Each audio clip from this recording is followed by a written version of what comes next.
Buenas, como en tantas otras oportunidades, haciendo el intento de explicar Revolución y Guerra. Nos atrasamos trabajando con O'Donnell a pedido de algunas inquietudes sobre explicar algunas complejidades que tiene un clásico artículo de O'Donnell. Ya salieron en todos los videos. Ahora volvemos al trabajo con este muchachote. Para poderlos entender, vayamos al índice antes de empezar el video. El índice tiene justamente esto que ya vimos, que es la primera parte, el marco del proceso, donde tiene un primer capítulo, el Río de la Plata al comenzar el siglo XIX, un segundo capítulo, la revolución y la dislocación económica, la segunda parte que ya le dimos inicio, que tiene esta que se llama del virreinato a las provincias unidas de Río de la Plata, un primer capítulo, la crisis del orden colonial, y un segundo capítulo, la revolución en Buenos Aires. Ahí es donde estamos y ahí es a donde vamos. Capítulo 4, la revolución en Buenos Aires. Nace una vida política. Es muy interesante porque justamente desde este punto que va a lanzar en este cuarto capítulo o segundo capítulo de la segunda sección del libro, aparece justamente el nudo de lo que va a ser la historiografía de los últimos 20 años. O sea, me refiero a Ternavasio, a Goldman, a Di Meglio, a toda esa caterva de grandes historiadores que dio la última casta, digamos, la última parte del panteón. Justamente esos dioses vivos nacen en torno a esto, ¿sí? En torno a estas propuestas de Alperín y estas discusiones, muchos discutiendo, mejorando, ampliando, criticando, retrocediendo sobre un eje que propone Alperín acá. Bien, ¿qué es eso de nace una vida política? Los adversarios de la revolución son rebeldes. Básicamente desde el proceso que inicia el proceso revolucionario, todo aquel que es adversario de la revolución es un rebelde, es considerado rebelde. Entonces no se cuestiona el error, la revolución no se plantea que se esté equivocando, no hay error alguno en esto, el que es adversario por lo tanto es contrarrevolucionario, y no duden en exponer el castigo como legitimador. Eso significa que así como la revolución no dobla su brazo a la hora de castigar a los adversarios como rebeldes, tampoco duda para nada si en el castigo legitimador, en el castigo ejemplar, si nos referimos a fusilamientos, ahorcamientos en la plaza como una teatralización de la violencia, pero también un elemento legitimador de tanto de la revolución como tal, como de los rebeldes en su condición de no respetables. Eso muchas veces detiene la guerra civil, o sea, eso evita la posibilidad de una guerra entre pares. ¿Por qué? Básicamente porque de esa manera ellos disciplinan a la población por el acto concreto, legitimador también, de la violencia. Entonces la persecución de los peninsulares es el primer eje que permite también y evita la inexistencia de una guerra civil, porque consiguen un enemigo interno, todos aquellos españoles peninsulares. A cambio de evitar esa persecución se ofrece el requerimiento, digamos, de un juramento de lealtad. Entonces, primero son los funcionarios a los que se les reclama un juramento de lealtad y luego a las cabezas de familia, o sea, a las personas más importantes del grupo familiar se les pide un juramento de lealtad a la revolución. Algo que no es muy distinto, algunos historiadores lo consideran como algo completamente raro o políticamente, digamos, violento, cuando en realidad lo que vamos a encontrar es que esto ya lo hacía de alguna manera el rey, uno le declara lealtad al rey y si no era lo suficientemente obediente o buen súbdito del rey, podría ser considerado tranquilamente en un acto de lesa majestad. Bien, sigamos. Entonces, esto le permite, en base a esta lealtad declarada, o sea, yo declaro mi lealtad a la revolución, en base a ese juramento de lealtad, también se justifican las donaciones. Por lo tanto, si se es leal, el segundo acto de lealtad no es solamente el jurar de palabra la lealtad, sino actuar concretamente con donaciones, contribuciones revolucionarias. Esas donaciones, claramente la revolución detecta que son más prontas entre los pobres, que tienen menos, y más lenta entre los ricos.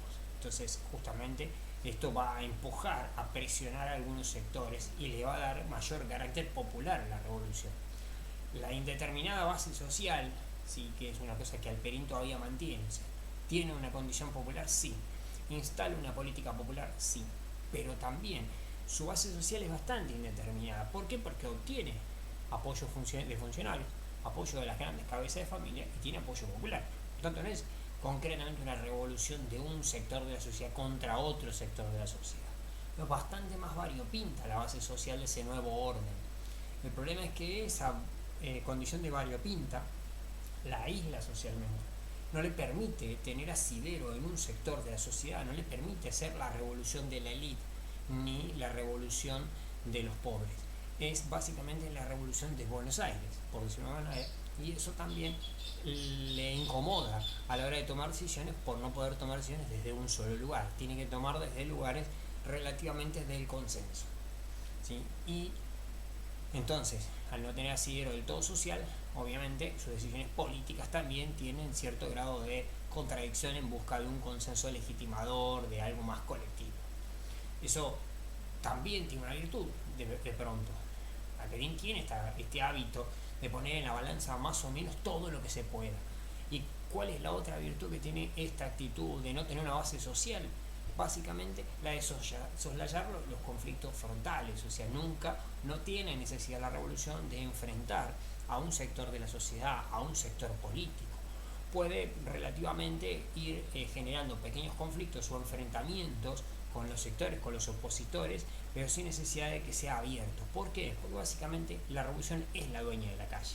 No necesita hacerse de la calle para ganar una discusión. Y además de eso, tiene en términos políticos el monopolio del ejército, porque quienes toman, luego del proceso revolucionario, quienes toman el poder son justamente los héroes militares de, en principio, las invasiones o la reconquista contra los ingleses y luego del proceso revolucionario. Entonces, el ejército está del lado de la revolución, la calle, de alguna manera, los sectores populares abiertos y variopintos están con la revolución.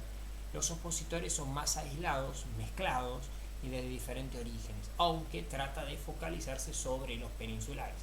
Entonces, utiliza la Iglesia la revolución también y al sistema policial para consolidar esta capacidad de la revolución de disciplinar, pero también, ¿sí?, de contener, por decir de alguna manera. Entonces, disciplina la adhesión por los juramentos, por las contribuciones obligatorias, pero también celebra la revolución, ¿sí? O sea, genera fiestas, aparecen las fiestas cívicas, y estas fiestas cívicas tienen de particularidad que van separando paulatinamente la condición religiosa de la fiesta colectiva del pueblo con una cuestión de fiesta cívica, una fiesta mucho más, podríamos decir, desacralizada, básicamente. Y en esa desacralización, las fiestas tienen como integrantes importantes a las Fuerzas Armadas. ¿Qué se festeja en la revolución?, se pregunta entonces Alperín. Básicamente la ciudad se festeja a sí misma, y esto justamente es esta extraña base social. La extraña base social no es que festeja a la plebe, no festeja a la élite, festeja a la ciudad, ¿sí? Entonces construye una imagen de sí misma. ¿Por qué se festeja a sí misma la ciudad? Básicamente porque es parte de una libertad americana que se reivindica en un pasado indígena. Es muy interesante esto de reivindicarse hacia atrás. Somos americanos, no somos hijos de españoles. Es una construcción distinta de la identidad, o un intento de construcción distinto, o fuentes distintas para construir la identidad. ¿Cuál es la conquista mayor que ha conseguido esta ciudad? En principio, la igualdad ante el español.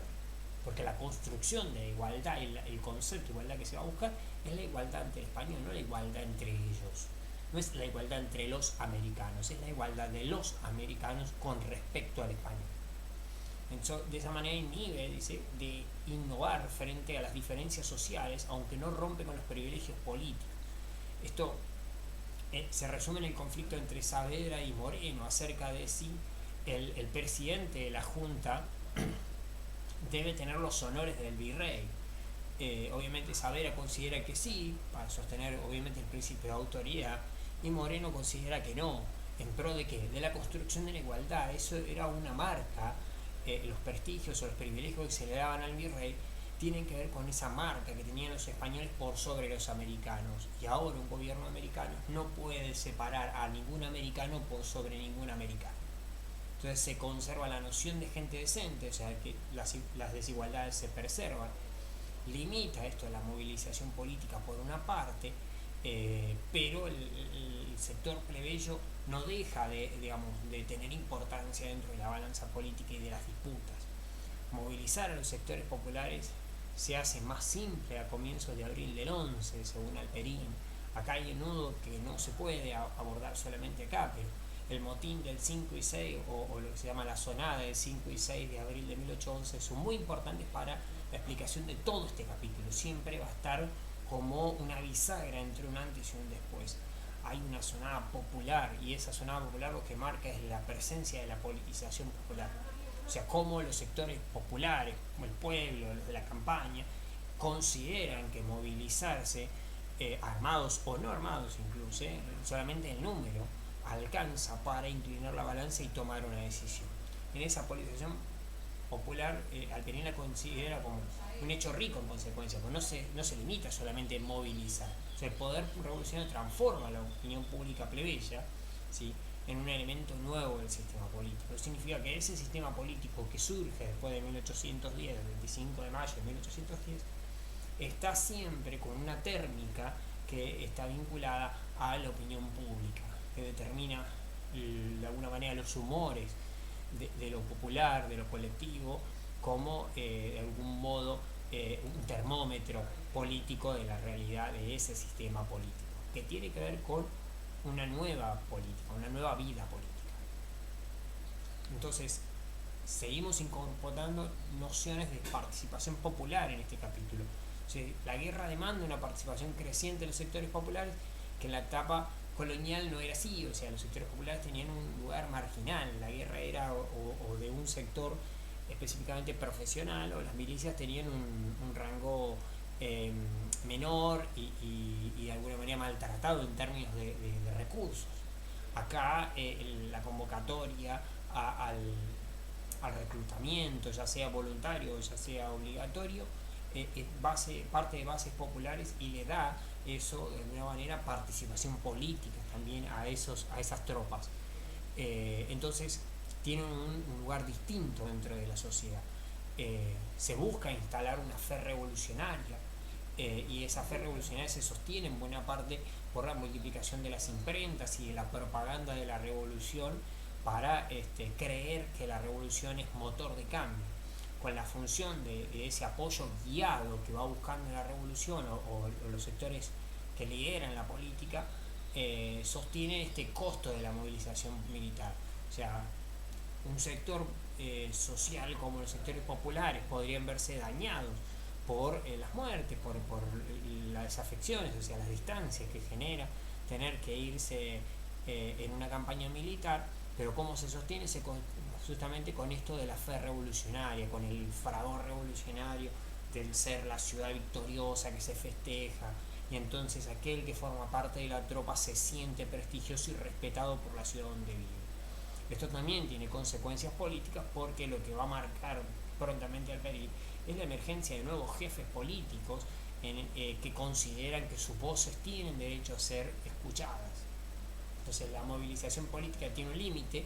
La tolerancia será más grave cuanto más se aleje la política de la revolución.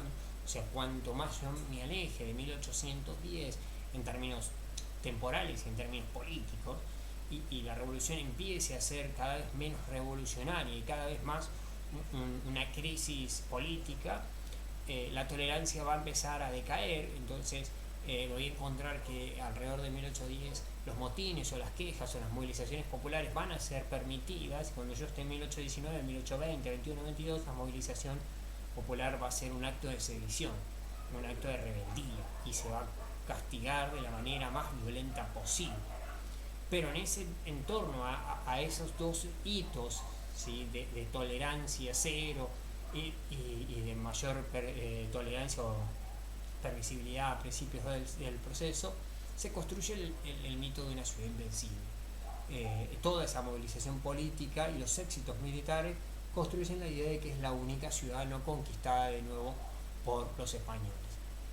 Y acá hacemos una cita textual, porque dice: las consecuencias mismas de la revolución es el equilibrio interno de la élite porteña. Hay un desequilibrio interno, o sea, la élite porteña va a trastocarse con el proceso revolucionario, en la que iba a provocar súbitas ruinas, o sea, los más poderosos van a perder ese poder, fruto de los procesos revolucionarios, y una gran decadencia, pero también dice, y no menos sorprendentes encumbramientos, alguien que sale eyectado de alguna manera por el proceso revolucionario y pasa de ser parte de la élite, de la zona más baja, de las fracciones más bajas de la élite, a convertirse en los líderes más importantes del proceso político.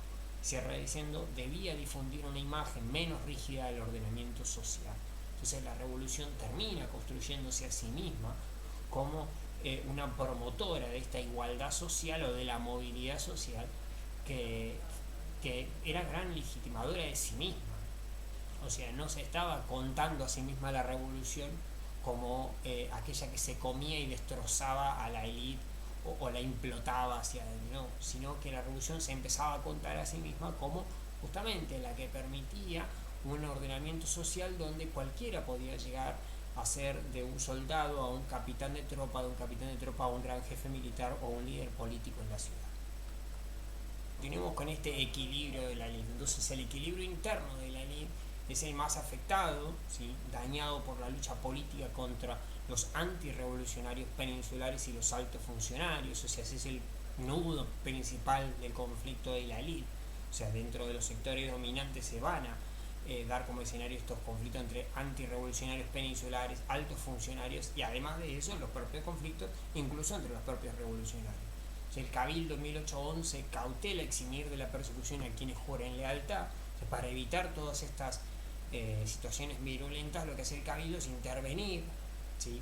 Y dice, bueno, aquellos que juren lealtad van a ser considerados fuera de la persecución. Luego del destierro de Luján, que se descubre otra conspiración, o sea, generan un destierro luego de 1811 y luego de ese destierro aparece otra conspiración. Por lo tanto, esto queda bastante claro que existe, de alguna manera alimenta el mito de los antirrevolucionarios peninsulares, y por una presión esta del 5 y 6 de abril son exiliados justamente todos estos que formaban parte de la conspiración, pero además de eso son castigados públicamente al no poder recibir ningún tipo de indemnización ni de jubilación por los cargos que ocupaban.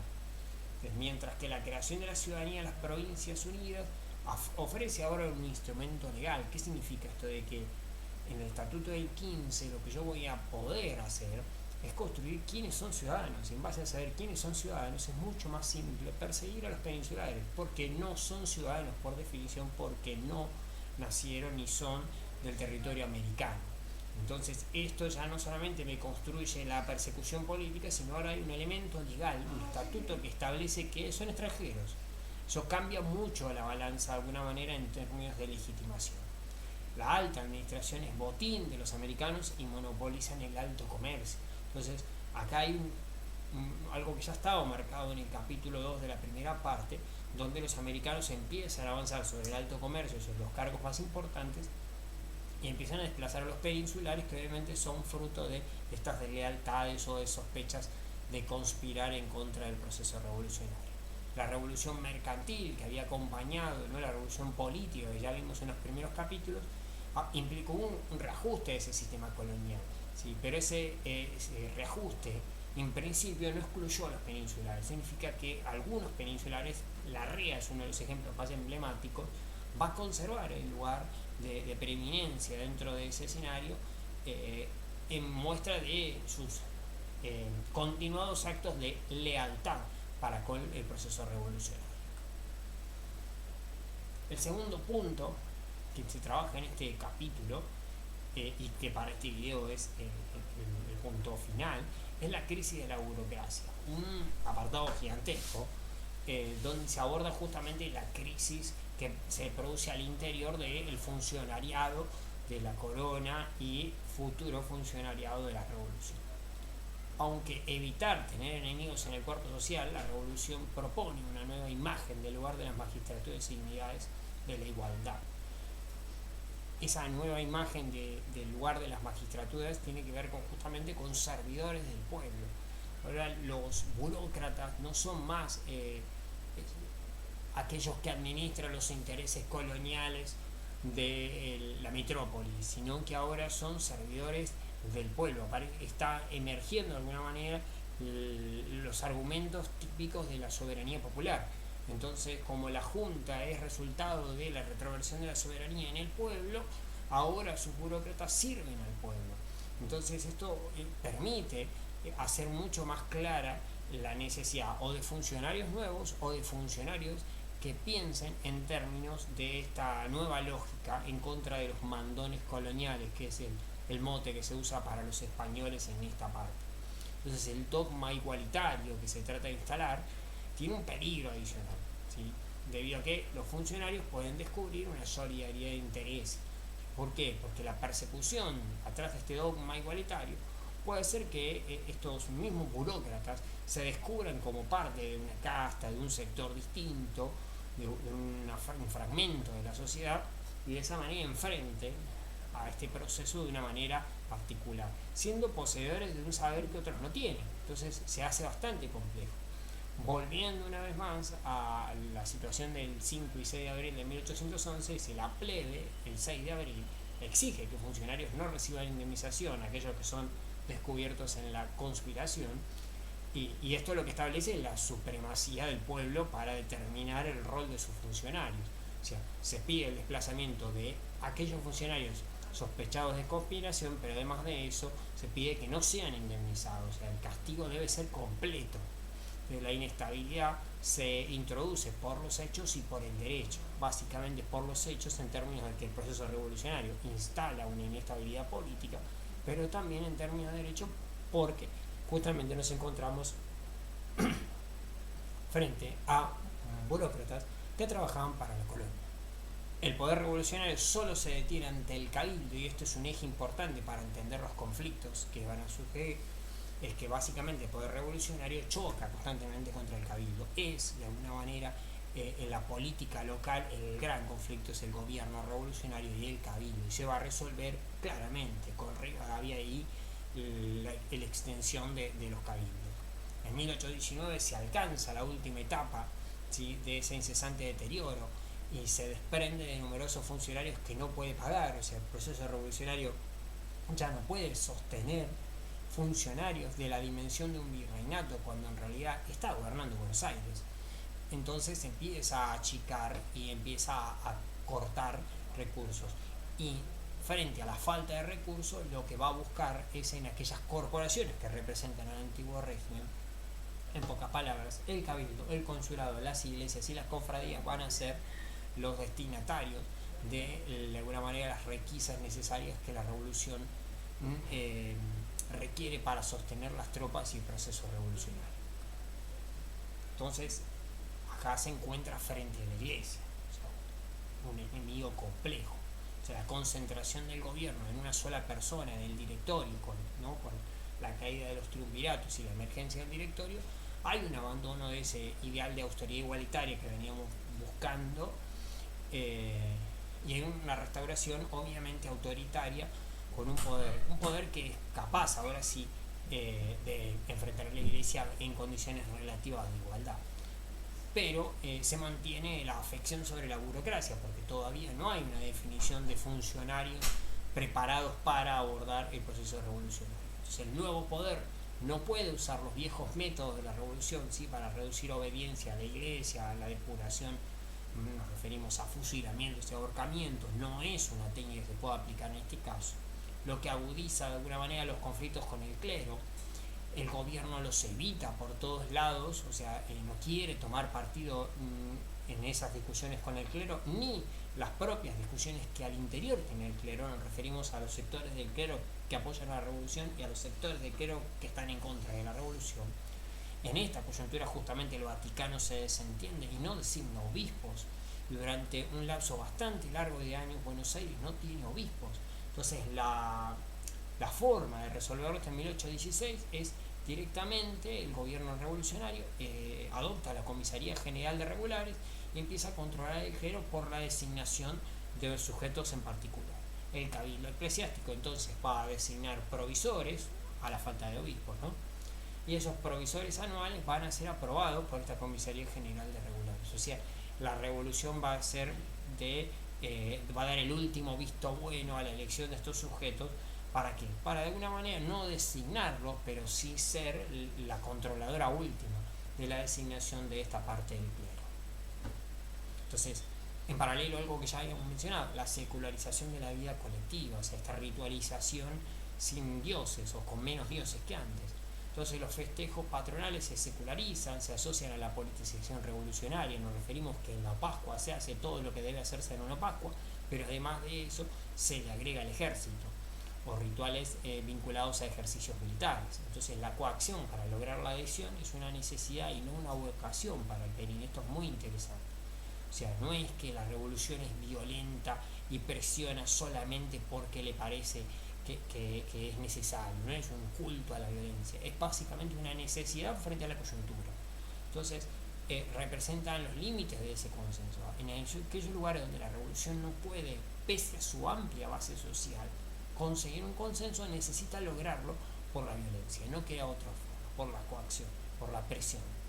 O sea, el aparato administrativo más complejo para construir un nuevo poder lo encuentra de alguna manera la revolución en el sistema de policía. O sea, construye un sistema de policía con alcaldes y tenientes alcaldes, con un sistema parecido al que existía, con una baja justicia municipal que empieza a perseguir vagos frente al aumento o la queja del aumento de los bandidos y de los robos, y de ahí se obtiene justamente el fruto para los reclutas o las tropas futuras del proceso revolucionario. En el antiguo régimen, si estos cargos, muchos cargos son vitalicios, no son rentados y tienen un título sumarial más que nada, mientras que en el proceso revolucionario estos sujetos son elegibles, son anuales y en 1815 en adelante serán designados y algunos incluso serán rentados, o sea, con algún tipo de ingreso de dinero. Entonces esto es de alguna manera el eje en estos espacios entre ese poder supremo que trata de conseguir reclutas y el cabildo que debe imponerlo. Entonces, porque de alguna manera el eje de estos conflictos entre el poder supremo y el cabildo está en torno a que siempre el cabildo tuvo algún grado de autonomía, fruto de que el antiguo régimen, el rey estaba muy lejos de alguna manera de cada uno de los cabildos. Entonces acá el poder supremo es inmediato al cabildo, está justamente a metros. Eso le permite una presión directa y eso genera mayor conflicto y le resta autonomía de acción al cabildo, mientras que el poder de convocatoria o ser el órgano originario de la legitimidad y del poder le permite al cabildo cuestionar o limitar la capacidad de acción del poder supremo.